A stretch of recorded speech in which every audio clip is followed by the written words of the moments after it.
கறி குழம்பு டேஸ்ட்டில் சூப்பரான காலிஃப்ளவர் கிரேவி தாங்க இப்போ செய்ய போகிறேன். கிரேவி செய்ய முதல்ல ஒரு பாத்திரத்தில் 1 ஸ்பூன் எண்ணெய், 1 ஸ்பூன் நெய் விட்டுக்கலாம். 1 ஸ்பூன் குழம்பு மிளகாய் தூள், கொஞ்சமாக உப்பு சேர்த்துக்கலாம்.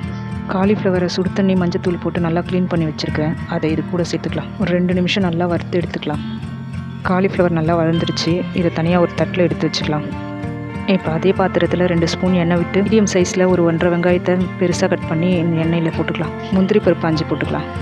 கூடவே கொஞ்சம் புதினா இலை சேர்த்துக்கலாம். சின்ன துண்டு பட்டை, 2 கிராம்பு, 2 ஏலக்காய், கொஞ்சமாக மிளகு, இதையெல்லாம் சேர்த்து 1 நிமிஷம் வதக்கிட்டு ஆறுனதுக்கப்புறம் மிக்ஸி ஜாரில் போட்டு அரைச்சிக்கலாம். அதே பாத்திரத்தில் 2 ஸ்பூன் எண்ணெய் விட்டுக்கிறேன். நீங்கள் பாத்திரம் வேறு மாற்றி கூட வச்சுக்கலாம். எண்ணெயில் 2 கிராம்பு, 2 ஏலக்காய், சின்ன துண்டு பட்டை, பிரிஞ்சி இலை கொஞ்சம் சேர்த்துக்கோங்க.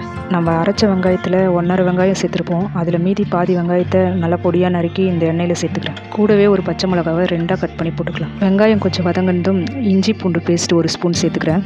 இஞ்சி பூண்டு பச்சை வாசனை போனதும் நம்ம அரைச்ச விழுதை இதில் சேர்த்துக்கலாம். அரைச்ச மிக்ஸி ஜாரில் கொஞ்சம் தண்ணி விட்டு அதையும் இது கூடயே சேர்த்துக்கிறேன்.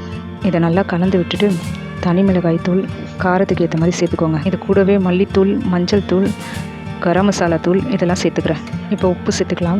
இதெல்லாம் சேர்த்ததுக்கப்புறம் ஒரு 2 நிமிஷம் அப்படியே கலந்து விட்டுக்கலாம். இப்போ நம்ம ஏற்கனவே வறுத்து வச்சுருந்த காலிஃப்ளவரை இது கூட சேர்த்துக்கலாம். காலிஃப்ளவரை நல்லா கிரேவி கூட அப்படியே மிக்ஸ் ஆகிற மாதிரி கலந்து விட்டுட்டு கொஞ்சமாக தண்ணி சேர்த்துக்கலாம். இப்போ தண்ணி சேர்க்குற நேரத்தில் உங்களுக்கு கிரேவி திக்காக வேணும்னா கொஞ்சமாக தண்ணி சேர்த்துக்கோங்க. காலிஃப்ளவர் வேகிற அளவுக்கு சேர்த்தா போதும். இதுவே கொஞ்சம் தண்ணியாக உங்களுக்கு கிரேவி வேணும்னா தண்ணி கொஞ்சம் அதிகமாக சேர்த்துக்கோங்க. மேலே மூடிட்டு ஸ்லோ ஃப்ளேம்லேயே ஒரு 8லேருந்து 10 நிமிஷம் அப்படியே விட்டுருங்க. இப்போ காலிஃப்ளவர் நல்லா வெந்துட்டுருக்கும். இன்னும் கொஞ்சம் நேரம் அப்படியே விட்டு எண்ணெய் மேலே பிரிஞ்சு வரும் சைடில். அந்த ஸ்டேஜில் ஸ்டவ்வை ஆஃப் பண்ணிக்கலாம்.